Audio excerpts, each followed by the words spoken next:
Hello, my divinities. Welcome, welcome.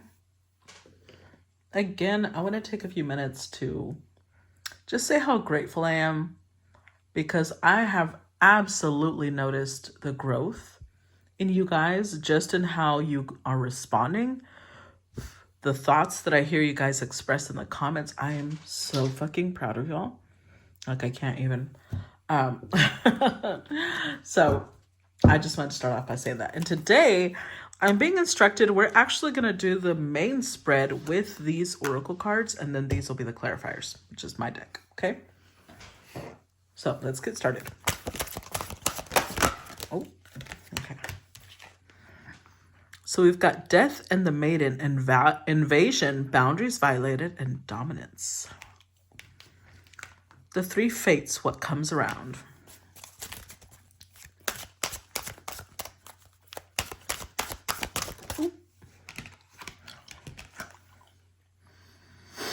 Sewer Mermaid, your sensuality is beautiful. Overall energy, Ghosts of the Past. The past returns for a time. Okay. So let's read these cards. Let's start with number 42, Ghosts of the Past. Let's see. So Ghosts of the Past says, it's describing the fairy first. At a masquerade ball, you see a beautiful young woman who has taken off her mask. The second she did so, people from her past invaded her party. Some are teachers, some are friends, and others are people she'd rather not see again. One reminds her of being sick once, and others remind her of many other challenging moments in her life. Why is this beauty surrounded by so many reminders at this present time? She speaks. All about me are ghosts of the past. Come here perhaps so I can finally lay them to rest. I have taken off my mask and I know who I am, while they are still wearing theirs and still very much as I left them so long ago. It seems I must turn and face them and make peace with them, perhaps even going over some old ground before I can move on to fresh fields. I have an urge to put my mask on and mingle with them as I was, but I will not. I will be who I am now and meet them without pretense and show them who I have become. I am no longer afraid of the shadows in my past. I am at peace with all that I have been and all that I am. Divination message. Old friends, boyfriends, crushes, places and situations, or reminders of them come up to remind you of either how far you've come or that there's still work to be done in areas you thought were long settled. We all have life themes and we all have challenges and patterns, but the trick is to move through them quickly and to learn from them permanently.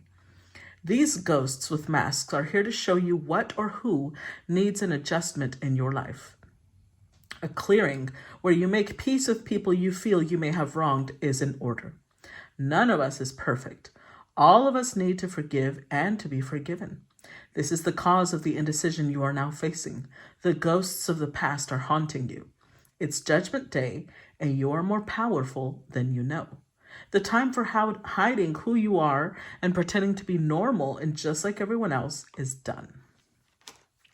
I want to point out before we move forward that this is making me think, I gave you guys an assignment yesterday. Well, to those who want to participate, right? Obviously not everybody has to, but to those of you who want to participate, I gave an assignment regarding the movie Good on Paper. Yesterday, I focused on asking you guys to notice what red flags she was overlooking, but let's go further. This is making me think, let's go further, okay? For those of you who are in on this assignment, I would suggest you watch it now during the weekend, and then you have 7 days to kind of organize your thoughts and observe. I want you to look at both. Yes, I want you to look at what red flags were present and what she perhaps didn't see, but I also want you to pay attention to why those red flags were ignored. What does it say about her? And this is not about judgment. We're not casting judgment on her. This is so that we can look at ourselves. When we overlook red flags, we understand ourselves at a core level. Why those red flags were the ones she ignored. Why certain warning signs that were present she made herself blind to, because she's an intelligent person. Throughout the movie, you'll see that she did see what was happening, but she chose to ignore it. So if it was either a small sign that wasn't really a red flag, but it was like a pink flag, it was leading to red. And then others were glaring red flags. What about her made her ignore those things? What pattern was playing out for her?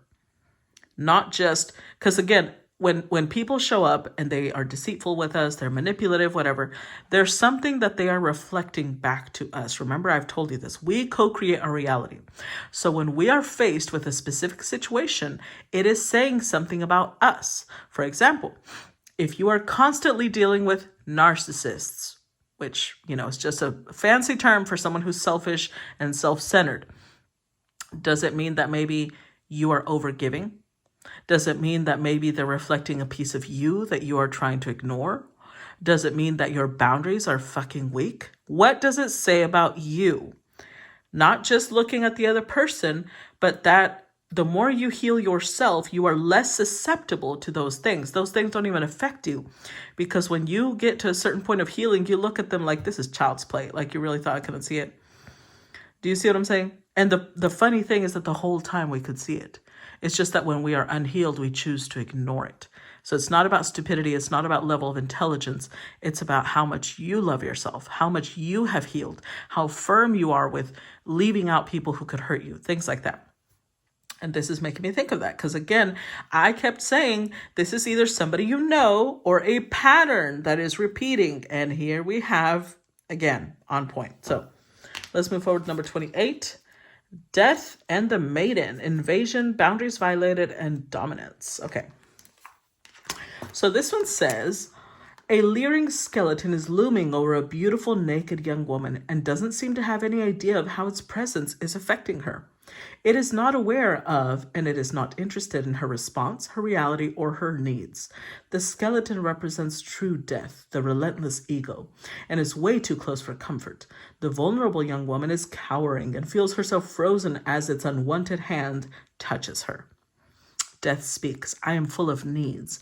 I am hungry for life force. I need to be close to this young one as she has all that I long for and all I have not created for myself.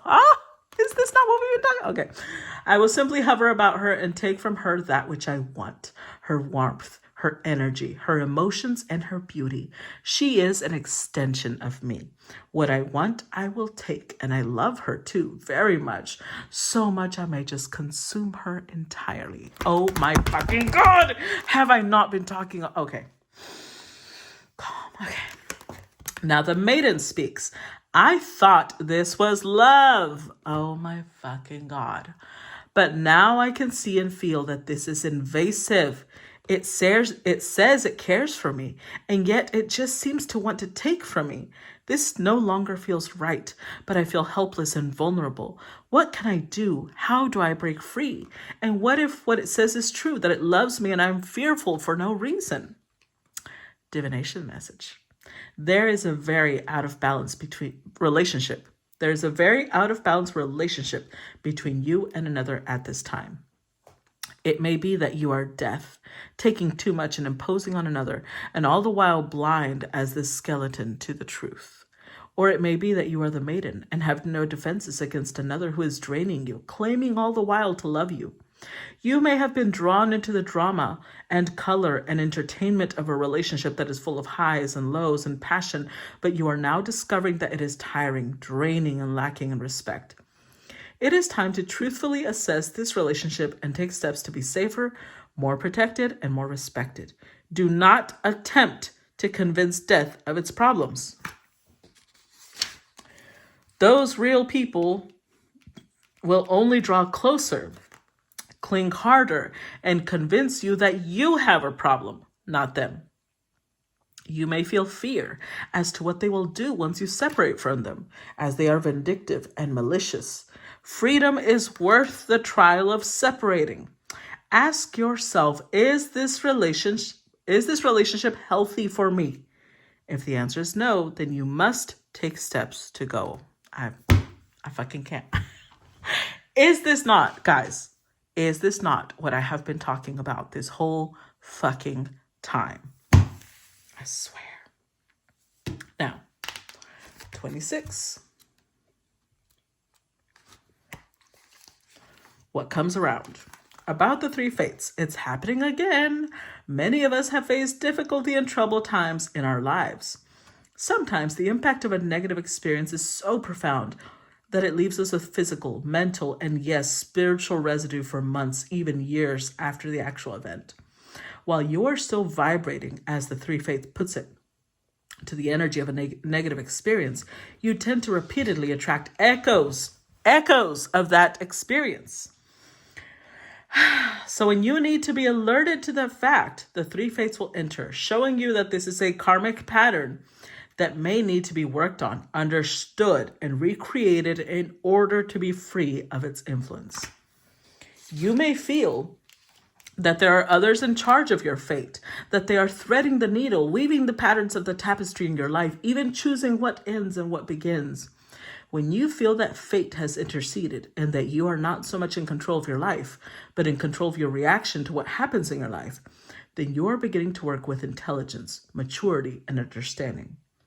With the energies of destiny, fate, and fortune, the three fates depicted so beautifully here, with their ever-turning wheel of karma, understand that it turns and turns, as your life will, through its many themes again and again.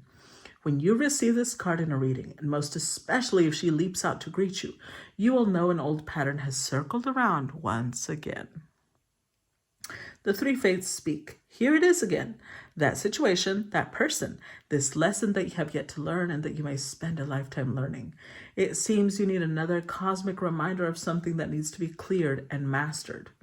Letting go of this moment, letting go is this moment's very important lesson for you to learn. We are not suggesting forgetting this lesson, because where's the wisdom in that? We are suggesting that you move on and learn and actively replace this experience with completely different versions of the same theme. No more repeats. This is the opportunity to try something different and see what magic takes place when you vary the approach. You must reconnect with the opportunities you have. Staying attached to old patterns will simply make them come round again, like a thread being spun on our wheel. Learn and be released from this part of the pattern that feels like unjust fate. Divination message. You may have been enjoying your own life's reruns lately, wallowing through the memories and feeling sad, bittersweet, and nostalgic about the good old days, whenever they were exactly. You know what? It's fine to muse on the past. Your memories are precious and do need to be tended. But it's another thing altogether to be filled with regret, wishing you'd done things differently. Life is a constant do-over. You get a fresh chance every second you are alive. So stop beating yourself up. You have an opportunity to heal, to clear, to no longer feel sad about the same thing anymore. You can do things differently. You are not a prisoner of how they have always been done. What you have done, even if you judge it to be a mistake, can be reworked and learned from. That is its wisdom. You are so not alone. We all have karmic lessons, themes, stories that seem to repeat. Learn from this. Be aware of what is taking place as a fateful encounter to master life. If you take this approach, you'll be all the richer for learning, wise, free, and able to help others too. I rest my case. I rest my case because I've been saying, and it's just, it gets more clear. 25, your sensuality is beautiful. Sewer mermaid. About the sewer mermaid, when the sewer mermaid swims in, she is here to remind you of the treasures you have that you may have labeled bad and perhaps even pushed away, forced underneath. We often have negative thoughts that we are too short, too tall, our thighs too large, our breasts too small, our hair not right, our face not pretty enough. We speak to ourselves in negative ways and we begin to feel we are not good enough. And when this takes place, the result can be that we begin to create negative experiences, blockages, and difficulties. We push people away rather than attract them. We hide for fear that what others see will not be good enough. But this mermaid of the hidden spaces is here to show you that your dark thoughts have told you lies about your great beauty. You are your own self, and all that you are is perfect, whole, and complete. The sewer mermaid says that you may try to push her away and refuse to believe that you are beautiful, but when you are ready, she will swim to you and free you from all the harmful and negative thoughts and experiences, all this sewage. You will begin to believe that no matter what, you are a beautiful being, healthy, attractive, and one who deserves love, respect, and affection. The sewer mermaid speaks. I'm here to show you how to believe in yourself, that you are attractive, beautiful, and worthy of love and respect. I will show you how to see your body as a place of health, delight, and strength. And I will never die or go away, no matter what you have been told, no matter what you have told yourself, and no matter what your society has told you. Let's clean up your physical and mental acts. Let's love all aspects of the physical self. Let us not criticize and hate ourselves, no matter our size, shape, or differences. We are all unique expressions of the divine, and that truth most certainly applies to you. Let us not be ashamed anymore. Let us celebrate who we are and learn to love the differences and be grateful for all that we have, are, and will be. Divination message. Part of you that is natural and beautiful, most likely your body and appearance, has been influenced by thoughts and ideas about it being unworthy, unhealthy, and perhaps even dirty. So, a part of you has had to evolve and exist in a less than healthy way. It is time to clean up your act, not of your natural looks, but of the way you have thought about yourself. Something beautiful has been treated badly. It is now up to you to begin to reframe your ideas and thoughts, and therefore your experiences of yourself, your body, your worth, your ability to attract others, and to see yourself as worthy of love, respect, and consideration. Let this strong survivor mermaid show you how to love yourself and your appearance again, and rise above the rubbish and stink of negative conditioning regarding your beautiful body and unique self. You are beautiful and very worth loving. This is the only truth that must be told at this time. Okay, so now we're getting to the crux of it. The biggest issue for this collective, and that includes me, okay, is that we have been taught that especially our appearance is not exactly appealing, regardless of what that means. So your assignment concerning this, because this is a personal assignment, this is something you don't have to share. I want you to take a look at yourself. And I want you to write a list. If you could change anything about yourself, what would you change? And write it down. And you have now created a list of what you hate about yourself. And I want you to flip it. I want you, first of all, to go within and figure out where you why. Who taught you to dislike these things about yourself? Where did it come from? And two, once you process where it came from, the origin, and why it's so harmful to the way you see yourself, I want you to think about the way you speak to yourself regarding these things. Regarding whether it's your weight, whether it's your looks, whether it's your hair, whether it's your height, whatever it is. I want you to review how you speak to yourself regarding these things. And if you notice these things being reflected back to you through the way other people treat you. And then third, I want you to create affirmations where you flip that on its head.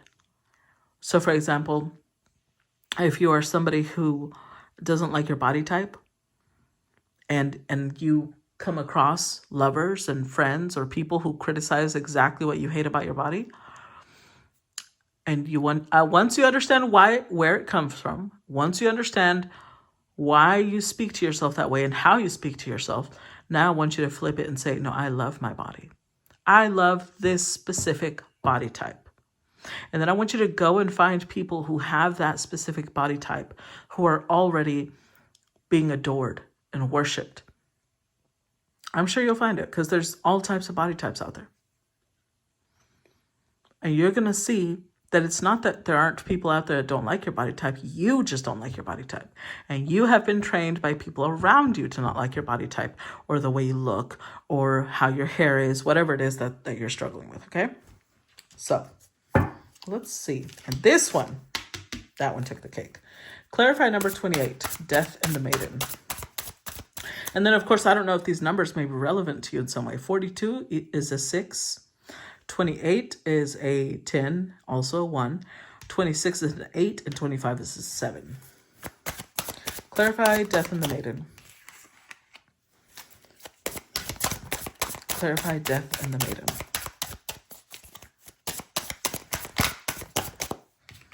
5 gold. Okay, 6 of Kintsugi, Scorpio Venus, 5 gold coins, Taurus Mercury, 4 gold coins, Taurus Moon. Overall energy, 3 of Spears, Aries, Jupiter. Okay. So this is very, how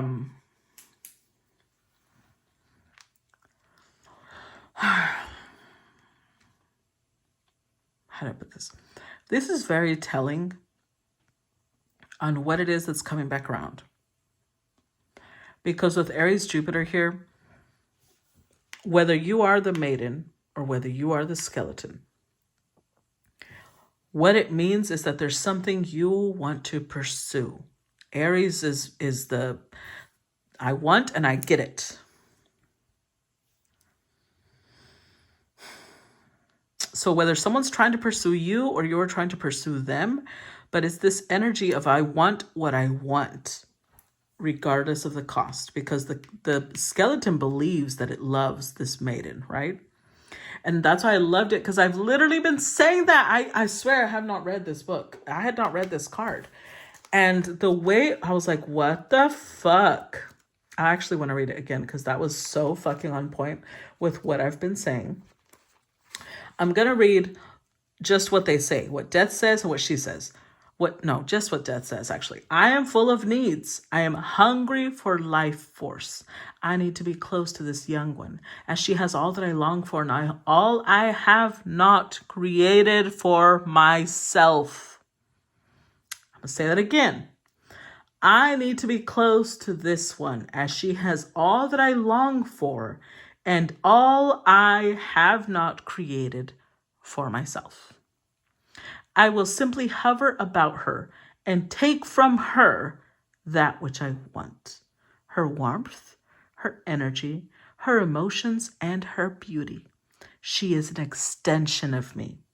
What I want, oh my God. I had forgotten to say this. I just said this about Aries. What I want, I will take. And I love her too, very much. So much, I may just consume her entirely. Fucking can't. Because whether this is you or whether this is the person coming towards you, and I feel like for 80% of you, you are the maiden.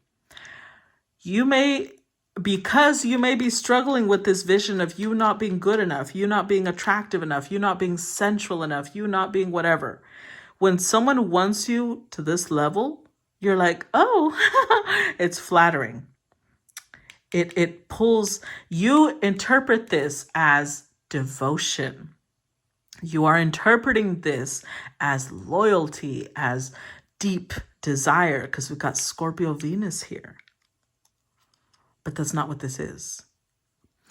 This person, okay, I'm going to speak to you as if you are the maiden, because I feel like 80% of you are the maiden. The person that pursues you this hard is because you have qualities that they want. You have qualities that they crave. And they have not taken the time to build these qualities in themselves. And therefore, you are like a food source to them.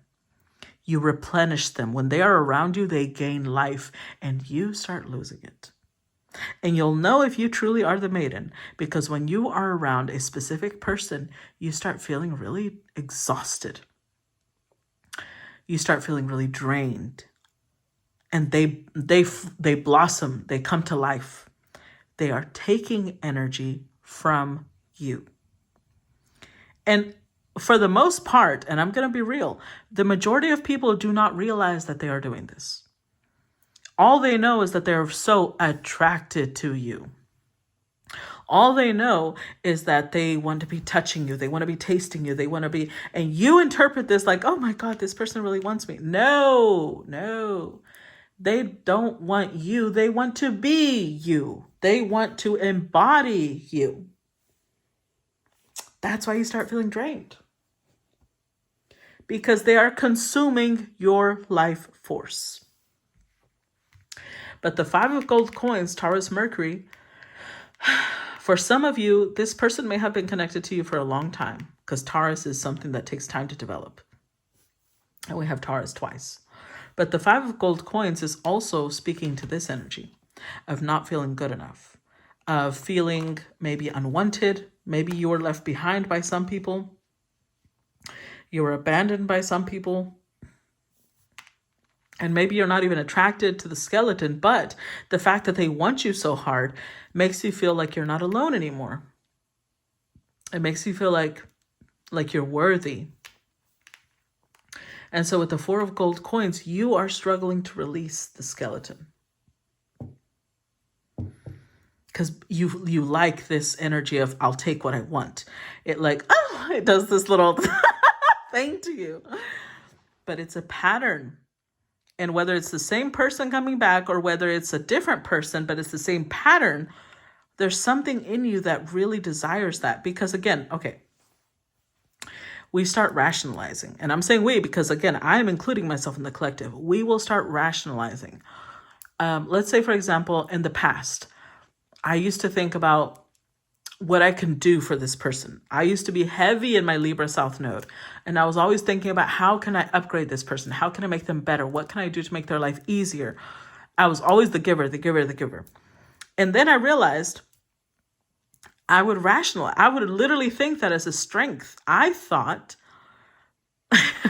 it was manipulative, and I'm going to be real. It was more like I realized when I started doing shadow work that the reason I was doing that, the reason I was giving so much is because I wanted them to know that they would never find another partner like me.